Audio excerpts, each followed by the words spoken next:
It's striking, isn't it, how our minds can react to being alone for too long? Psychology suggests that we can actually start to fear the very connections we naturally crave. Conversations, making eye contact, just being in the same room as other people. Yeah. It almost flips our expectations on their head. It really does. Yeah. And that isolation is war video you shared, it touches on the underlying biology, Right. When we're consistently isolated, our amygdala, that sort of primal threat detector, can become oversensitized. Mm-hmm.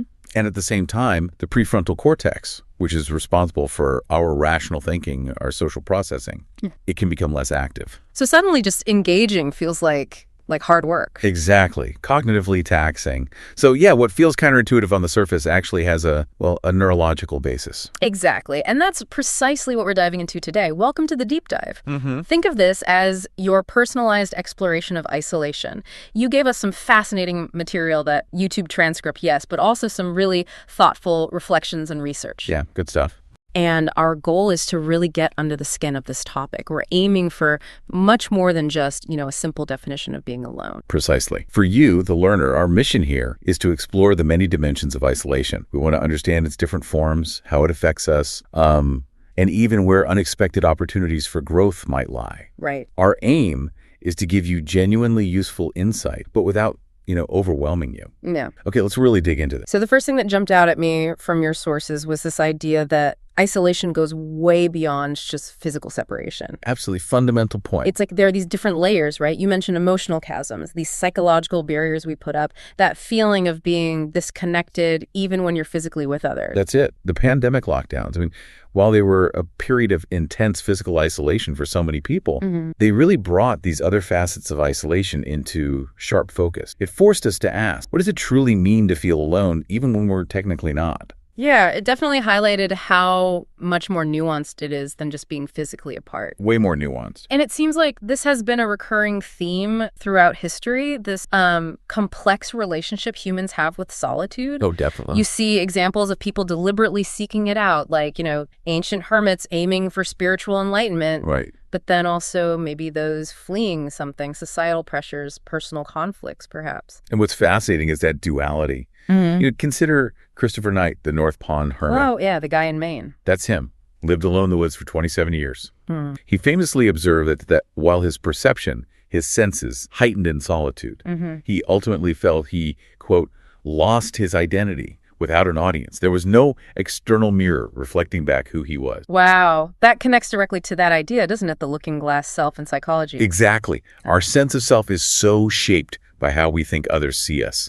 Without those reflections, that sense of self can just become destabilized. Which really highlights how fundamentally social we are, doesn't it? Those interactions, those perceived reflections, they're just so integral to how we even understand ourselves. Totally integral. Now, contrast that with someone like Thoreau at Walden. Right. Different situation. He consciously chose that solitary existence not as deprivation, but as a way to enrich his life. Right. To foster a deeper connection with himself, with nature, to live deliberately, as he put it. Very different motivations, different outcomes. Wow. It really underscores the idea that the intention behind the isolation can significantly shape its impact. Yeah, that makes sense. I remember a time I went on a solo camping trip, completely disconnected. And initially, there was a bit of unease. Sure. But as the constant noise of daily life faded, my senses became incredibly attuned to everything around me, the sounds, the smells. It felt less like shrinking and more like an expansion of awareness, actually. And this personal experience kind of mirrors that paradox we see in the source. Isolation can diminish our social capacities, like the video points out with the neurological shifts. Yeah. But it can also sharpen our internal landscape, our connection to something beyond the immediate social stuff. But it's not always about physical separation, though, is it? No, definitely not. Sometimes we construct our own isolating environments, maybe even when we're surrounded by people. Absolutely. These could be like emotional walls we build, or that relentless perfectionism that keeps us from really connecting. Or even just being so busy. Right. Overscheduling ourselves maybe to avoid those quiet moments where loneliness might creep in. Absolutely. Those self-imposed barriers can be remarkably effective at creating distance. The personal example you shared about developing that fine filter after a difficult friendship, that really illustrates it, that seemingly simple habit of just saying, I'm fine. It can become this almost impenetrable shield against vulnerability, against real connection. It's almost ironic, isn't it? or maybe tragic, how often these walls start as self-protection. Scar tissue. Yeah, like that fear of criticism maybe we picked up in childhood, or the sting of rejection after opening up. These experiences can lead us to build these defenses, this scar tissue, as you put it. And research from the University of Chicago actually gives us some insight into the consequences. Oh, yeah. Chronic loneliness can lead to a heightened sensitivity, a hypervigilant for social threats. Okay. So we might start interpreting neutral cues negatively, like, someone doesn't immediately accept a lunch invitation, or a friend seems distracted. And you assume the worst. Exactly. Or we remember critical feedback much more vividly than praise. It creates this kind of self-perpetuating cycle where our fear of disconnection pushes us further into isolation. Wow. So the key isn't necessarily about tearing down every single wall we've built, because maybe some of them serve a purpose. Right. Some protection might be needed. It's more about learning how to create, what did you call them, doorways and windows in those walls? It's exactly. Finding ways to balance that need for protection with our fundamental human need for connection. It's tricky. It really is. Precisely. Yeah.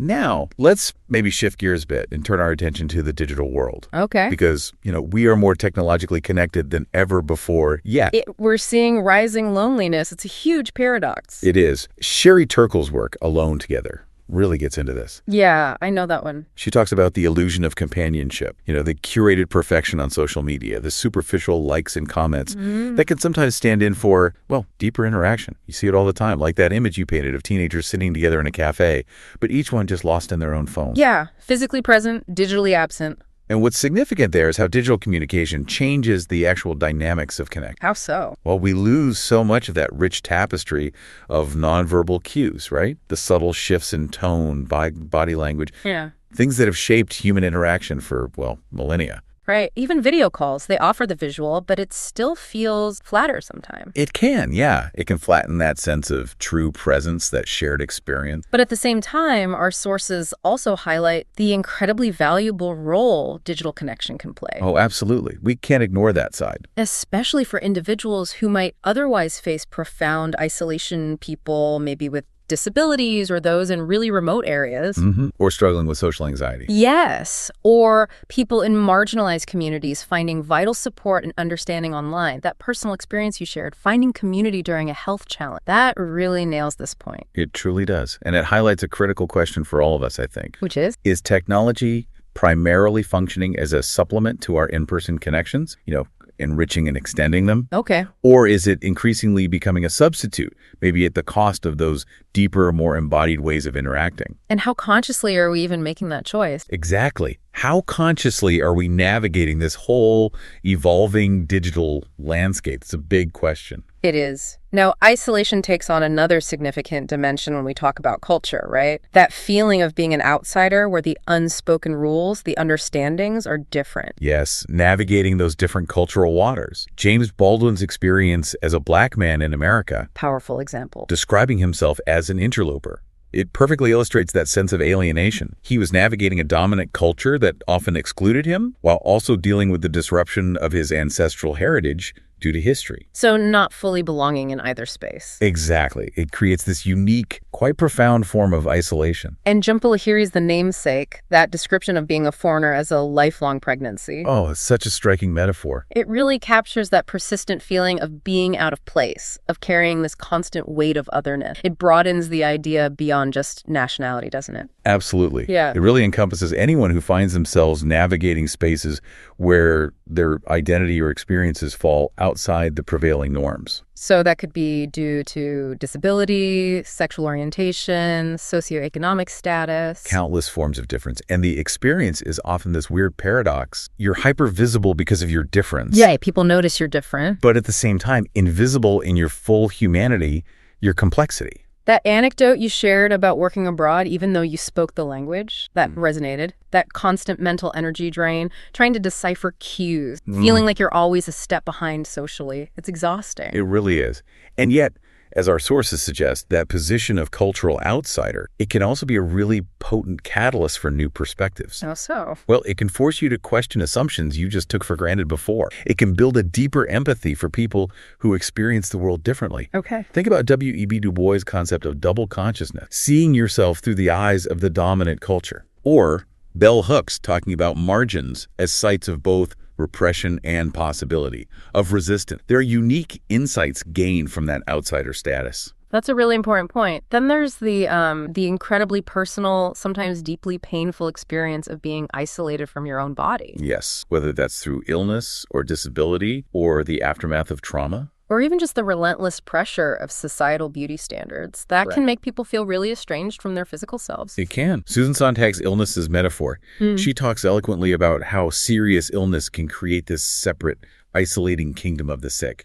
And Emily Dickinson, writing about chronic pain, she called it an element of blankness, something invisible to others, but it just utterly dominates your own experience, deeply isolating. It's sobering, isn't it, to think of all the ways our bodies can become sources of isolation, those often impossible beauty ideals fueling self-criticism, the daily frustrations of navigating a world not built for all bodies, the invisibility that can come with aging. Right. That example you gave of your grandmother's cognitive decline, that really showed that multi-layered isolation, separated not just socially, but from her own memories, her sense of self. Yeah, that was tough. But even within these really challenging experiences, the sources offer glimpses of resilience, of connection. Like Oliver Sacks. Exactly. His work with music and dementia shows how the body can still offer pathways back to engagement, back to connection. Amazing. And the rise of things like somatic therapies and disability justice movements, they underscore the crucial role our physical being plays, both in experiencing isolation and in finding ways back to connection. So it's not just about... Not at all. Ultimately, as Mary Oliver reminds us, complete isolation from the physical world is, well, it's an illusion anyway. We're constantly in exchange with our environment, right down to our microbiome. You do not have to be good. Yeah. Okay, shifting focus again, maybe to a more unexpected angle. Isolation's role in creativity. Ah, the fertile void.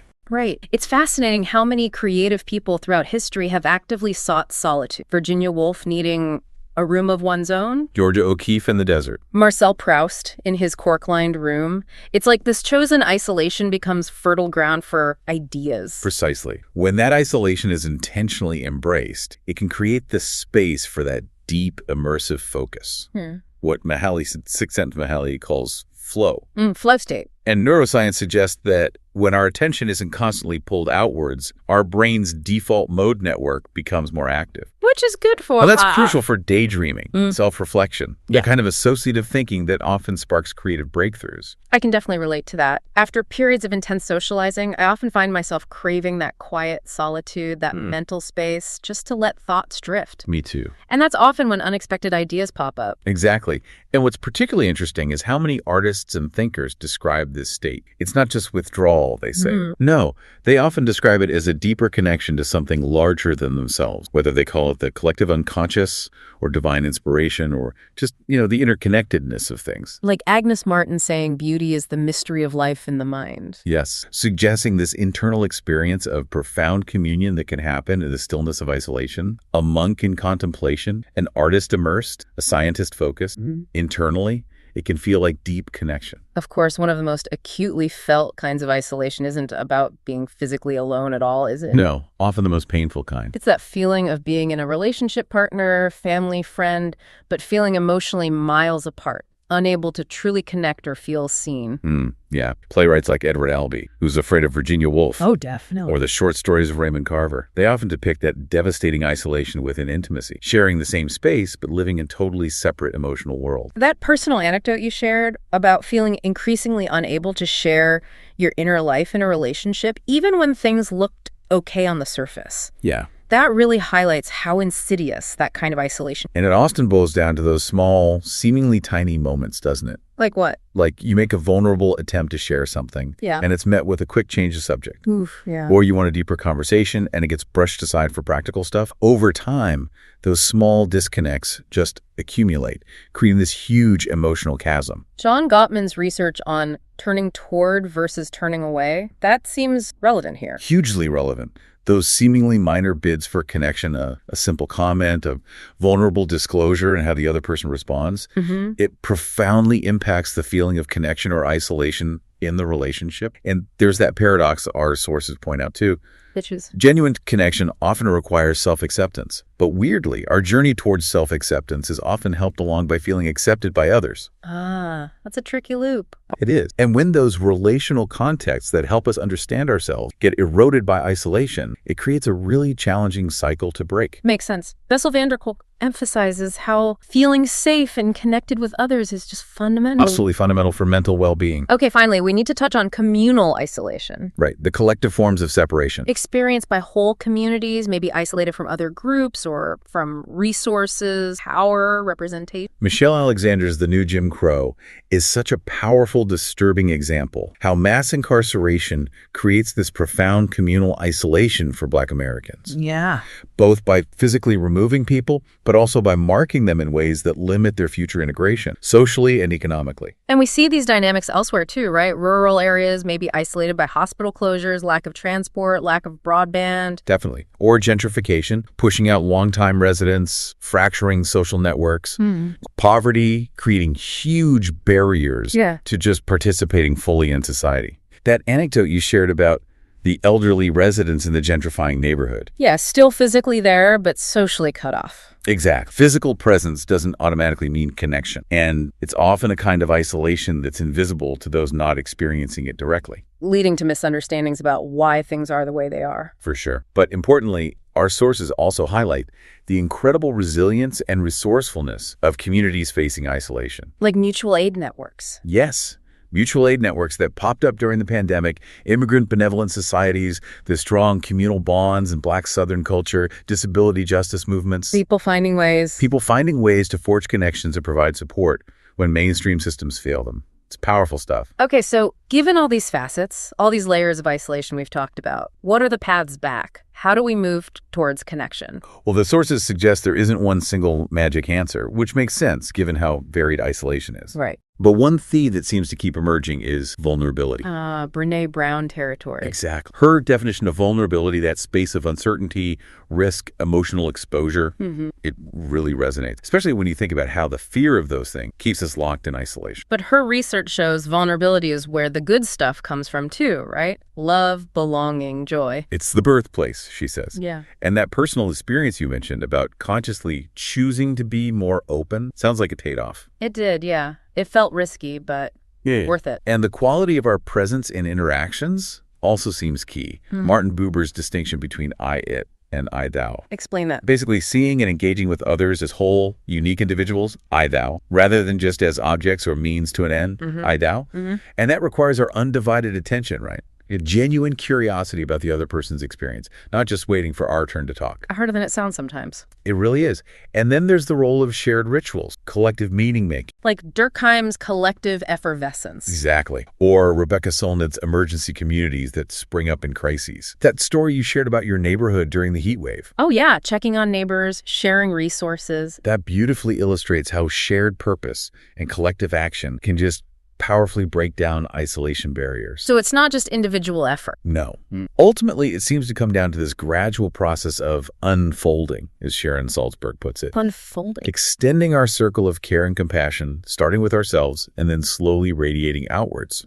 Reconnection isn't just a technique. It's cultivating a fundamental shift in how we relate to ourselves and the world. But it's also important to acknowledge that isolation isn't always bad. Crucial point, yes. Our sources definitely touch on the potential gifts of solitude, that it can be essential for self-discovery, for processing things, for creativity, as we discussed. Anthony Storr's book, Solitude, A Return to the Self, argues exactly that. He suggests the capacity for solitude is a valuable, necessary resource. Especially now, in our hyper-connected world. Especially now, yeah. When those natural moments for quiet reflection are getting harder and harder to find. I definitely find I need those periods of solitude after intense social interaction. Just time to decompress, reconnect with my own thoughts. Absolutely. It's like the relationship between rest and activity, isn't it? You need both for overall well-being. Yeah, that's a good analogy. So maybe we can reframe isolation, not as this inherently negative thing to be avoided at all costs, as a fundamental dimension of human experience.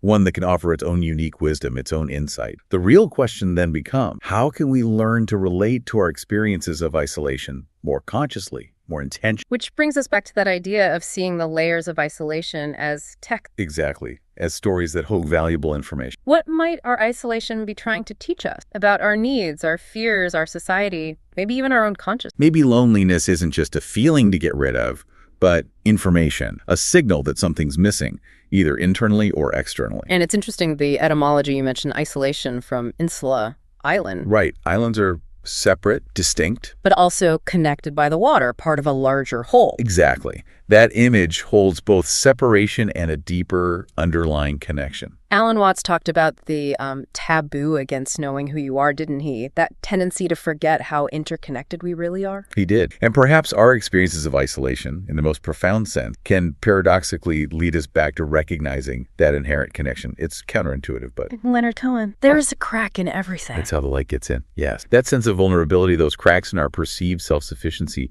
that isolation can reveal, maybe those are the openings.